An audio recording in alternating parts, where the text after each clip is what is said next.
생각을 했는데요. 그걸 보면서 계엄을 예방하지 못해서 정말 죄송하다는 생각을 계속하게 됐고, 저 이외에도 더 많은 분들이 대통령을 좀 바른 길로 가게 하도록 더 마음을 모았어야 하는데 하는 아쉬움을 보면 볼수록 하게 되네요.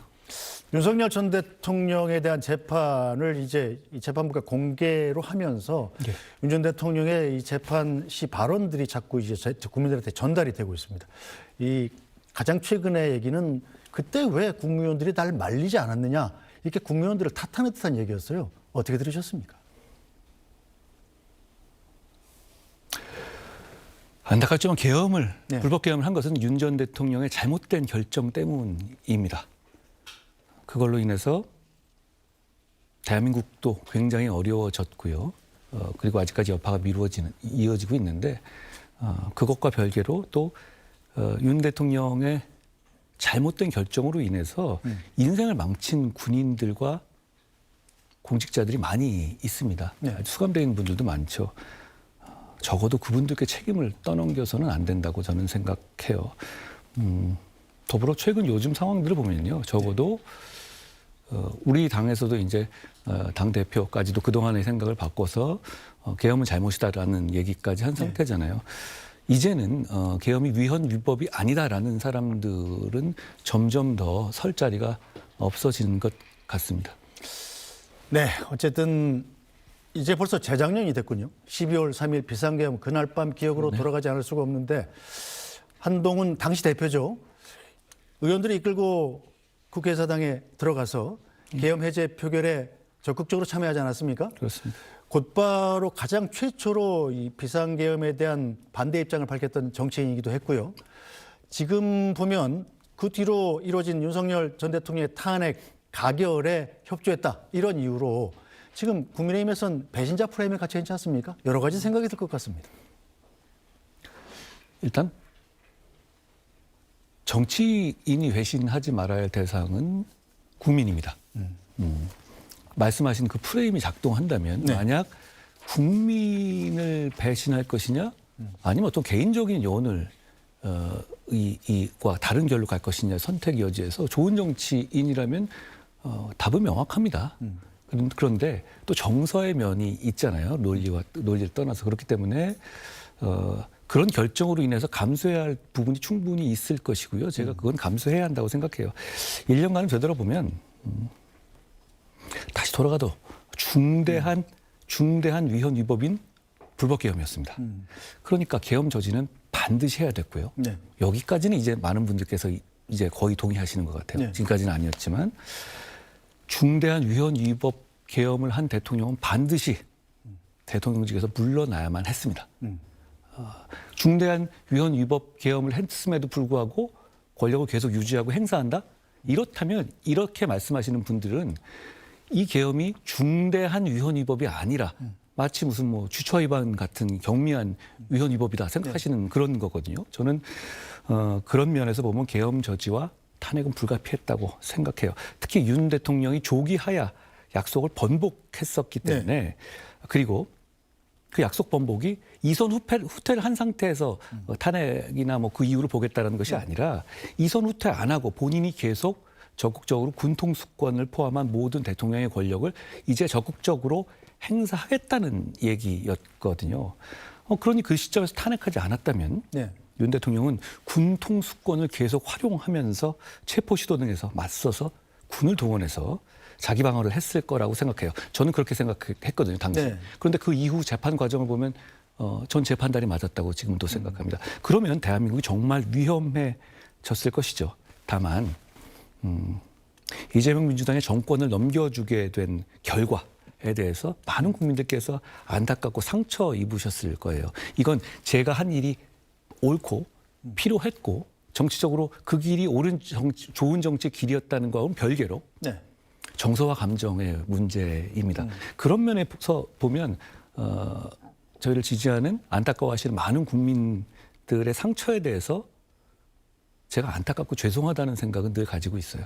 네, 자 그럼 장동혁 대표 얘기 좀 해보겠습니다. 잘 아시다시피 한동훈 대표 체제에서 장동혁 현 대표는 친한계 최고위원으로 꼽히지 않았었습니까? 제가 사무총장으로 발탁했고 최고위원 네. 선거도 같이 뛰었었죠. 근데 지금 당동혁 대표 얼마 전에 이제 당 쇄신안을 발표를 했습니다. 네. 그러면서 비상계엄에 대해서 사과는 했어요. 자, 그런데 많은 분들이 지적하시는 문제가 바로 윤석열 전 대통령과의 절연을 언급하지 않았다는 겁니다. 속사정이 있다고 보시나요? 여러 가지 생각들은 있겠죠. 네. 지금까지 이제 계엄 옹호 입장도 있었고, 계엄은 하느님의 뜻이다 이런 입장까지도 했던 분이기 때문에 갑자기 변하는 게 여러 가지 생각이 있을 수는 있습니다만 이미 처음 너무 많이 늦었어요. 저 방향은 맞다고 생각하지만 네. 그런데 이 말씀을 드리고 싶어요. 계엄의 극복과 윤 어게인 절연은 동전의 양면입니다. 아까 말씀드린 것처럼 계엄의 극복이라는 거는 계엄이 정말 중대한 과오였다는 반성에서 네. 출발할 수 있는 것이거든요. 그런데 계엄으로 보수가 큰 위기에 빠지고 정권을 잃었고 대한민국 민주주의가 어려움을 겪었는데 그 결정을 한 윤석열 전 대통령과 함께 가겠다라는 건 계엄을 별거 아닌 것처럼 여기는 정당으로 국민들께서 보시게 될 거예요. 그래서는 말로는 계엄을 극복했다고 말하지만 지금 사실 민주당이 이렇게 폭주하는 이유가 저는 민주당이 계엄 치트키를 가지고 있기 때문이라고 생각해요. 아무리 막 나가도 네. 국민들한테 이렇게 하는 겁니다. 우리는 계엄은 안 했어요. 그리고 그게 먹히고 있다고 생각해요. 최근 여러 가지 여조도 그렇고요. 그렇다면 그 부분을 극복하지 못하면 우린 민주당을 제대로 견제할 수가 없어요. 당장 계엄을 극복하는 것이 도덕적으로 옳아서가 아니라 네. 지금 이 시점에서 계엄을 극복하지 못하면 민주주의를 파괴하는 폭정과 시스템 파괴를 저지르고 있는 민주당을 제어하지 못하기 때문에 필요한 것이거든요. 네. 저는 이런 면에서 보면 윤어게인 극복이 계엄 극복과 같은 말이다. 그것 없이 계엄 극복은 허상이다. 이 말씀을 다시 드리고 싶습니다. 네, 일단 장동혁 대표가 계엄에 대해서 사과는 했습니다만 곧바로 이른바 친윤계 인사들을 이 주요 당직에 기용을 했어요. 이건 어떻게 봐야 될까요? 친윤이나 뭐 이런 식의 구분은 큰 의미는 없다고 네. 생각하는데요. 다만 국민들은 말이 아니라 실천으로 판단하시는 겁니다. 정치를 판단할 때. 계엄에 근데 이게 인사를 통해서 그게 전부 다 그렇지는 않다고 생각해요. 그런데 계엄 극복의 의지가 있나? 진의가 있나? 이렇게 생각하실 거예요. 그러니까 예를 들면 계엄을 극복하겠다고 하는 정당이 네. 계엄의 핵심 세력, 그러니까 방첩사나 국정원과 네. 밀접한 최근에 관련이 있었던 사람을 굳이 찾아서 윤리위원장, 윤민우 씨를 얘기하는 건데요. 네. 윤리원장을 선임한다는 것이 아연실색할 일이라고 네. 생각해요. 그분이 과연 지금 계엄을 극복하려는 국민의힘의 윤리를 상징할 만한 분입니까?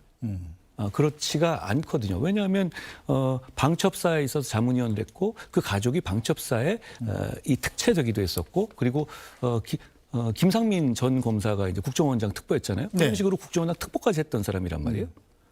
그리고 그분이 같이 모셨던 방첩사령관과 국정원장은 계엄으로 다 구속돼 있고요. 네. 그런데 이런 분이 우리 당의 윤리를 책임지는 윤리위원장을 한다? 저는 이건 아연실색한 일이다라고 생각해요. 그리고 이호선 감사위원장 같은 부분도 그렇잖아요. 전에 네. 부정선거 음모론과 윤호개인을 주창하셨던 분들인데 지금 그걸 극복해야 될 시점에 윤리와 감사라는 어떤 당의 정신을 표방해야 될 사람들을 그런 분들을 임명한다? 그럼 이게 계엄을 극복할 의지가 있는 것인지에 대해서 많은 분들이 의심할 것이라고 생각해요. 그리고 그 발표를 하기 하루 전에 네. 부정선거 음모론, 윤어게인, 계엄 옹호의 상징격인 네. 고성국 씨를 네. 공개적으로 입당시켰잖아요. 그걸 보는 국민들은 어떻게 생각하실지 저는 걱정스럽습니다. 네, 자 조금 전 말씀하신 이 당 윤리위 감사위에서 지금 당원 게시판 문제를 다시 발표를 했습니다. 네. 한동훈 전 대표께서 이건 상당히 조작된 결과라고 문제를 제기하셨죠. 구체적으로 어떤 문제입니까? 앞서 제가 요거 하나만 더 네. 구할게요. 고성국 씨 관련해서는 고성국 씨. 관련해서는 저는 왜 지금 이분의 정신을 저희가 받아들이면 안 되냐면 뭐 입당은 자유입니다만 제가 윤 대통령에 관해서 여러 가지 비판적인 언론이라든가 이런 의견들을 많이 전달을 했어요. 비공식적으로. 이건 이러시면 안 된다. 당대표 때나 여러 가지 때. 그때마다 제가 들었던 많은 얘기들 중에 하나 이거였습니다. 조중동 네. 그리고 공중파, 네. 종편 다 카르텔이다. 고성국 봐라. 그러면서 고성국 유튜브를 계속 받았습니다. 그렇게 받은 사람이 저뿐이 아니라 대단히 많은 개무선포 전후에서 전화도 직접 통화했다고 그러죠. 그것뿐 아니라 예를 들어서 의료 사태니 뭐 여러 가지 국면에서 거의 고성국 유튜브가 하는 방향대로 대통령이 잘못된 길로 갔어요. 실제로 그리고 제가 확인한 바로는 저도 그때 이제 얘기를 할 때 뭐 얘기하게 되면 뭐 지금 우리 유수 언론들도 이렇게 비판하고 있지 않습니까? 하면 거기는 다 카르텔이다. 고성국 봐라. 조작이다. 갤럽 믿지 마라. 이랬던 상황이었거든요. 그러니까 그러면서 그 근거로서 고성국 유튜브 같은 걸 주셨어요. 그런데 그 길들이 결국은 지금 윤 대통령이 잘못된 곳으로 길로 가는 길들이었단 말이에요. 그 길목을 인도하고 거기서 같이 책임이 있는 사람이 지금 윤핵관을 극복하고 계엄을 극복하는데 당으로 모셔져서 여기서 선거에서 뭔가 해보려고 한다? 저는 이거는 대단히 이상한 거라고 생각해요. 먼저 그 점을 좀 지적해 두고 싶고요. 게시판을 말씀하셨는데 일단 당에서 익명을 보장해 준 게시판입니다. 그러니까 익명을 보장해 준 게시판에서 당원들이 다소 공격적인 권력자 비판 글을 쓰는 것은 잘못이 아닙니다. 그러라고 만들어준 게시판이거든요. 저는 그 점에서 먼저 이 발표된 어떤 공격적인 글들조차도 그렇게 우리가 당원들이 그렇게 말하는 걸 색출해서 비난할 일은 아니다. 공격적인 글조차도 이 말씀을 드리고 싶어요. 그런데 이 감사의 문제점은 조작이라는 겁니다. 무슨 얘기냐면 제 가족들이 작성한 글들이 뭐 사설 칼럼 위주고 뭐 얘기하더라도 좀 말도 안 얘기들이니까 그러니까 문제 삼을 만한 내용이 없으니까 전혀 다른 사람들이 작성한 다소 공격적이고 불쾌할 수 있는 글 수백 개를 제 가족이 작성한 것처럼 이름을 조작해서 발표한 겁니다. 그런데 이건 서로 간에 논란 부분이 아니라 이 점은 확인된 거예요. 그리고 제 가족이 당원이 아닌 시점의 글들을 포함시켰어요. 그건 당연히 저희 글일 수가 없잖아요. 그거 가지고 숫자를 늘렸어요. 의도적인 것이죠. 그리고 특히 얘기를 들으면 국민들께서 많이 걱정하셨던 부분들이 한 1년 내에 이런 얘기였죠. 김건희 여사 개목줄 채워라. 뭐 단두대를 어떻게 해라.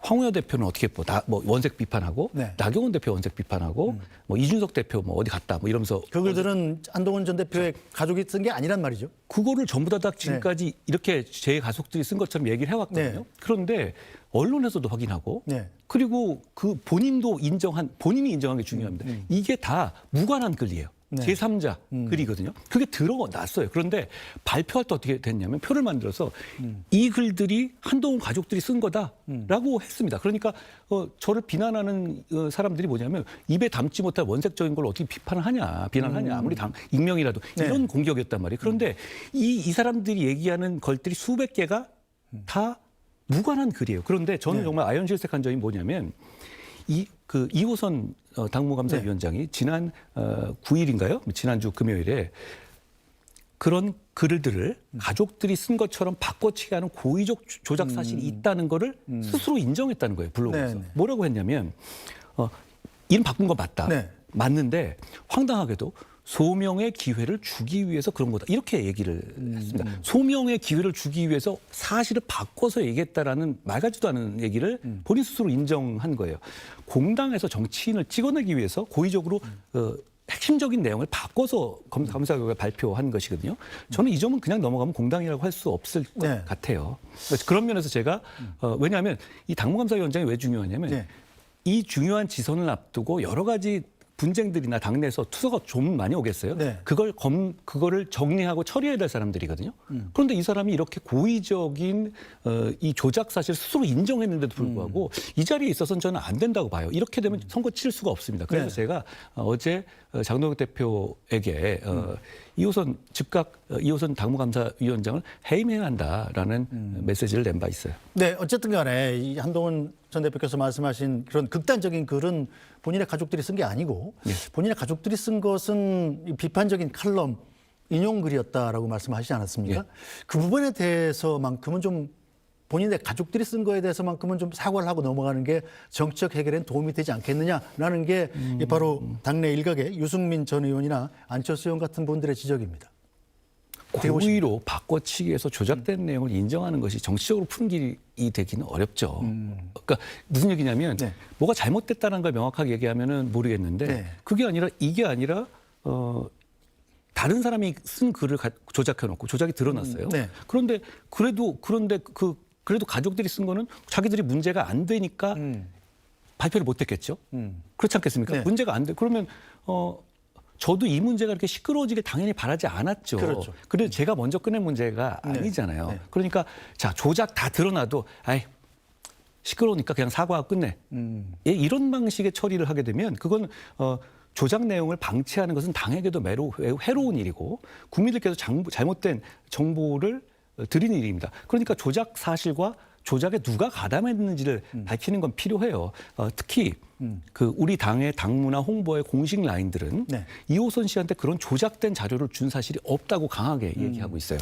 그러면 과연 이호선 씨가 누구와 함께 이런 조작된 공작을 했었는지를 밝힐 필요가 있지 않겠습니까? 저도 그 생각은 들어요. 무슨 얘기냐면 저는 우리 가족, 제 가족이 당시에 그러니까 저에 대해서 저나 저희 가족들에서 진짜 엄청난 욕설과 그것들이 그렇죠.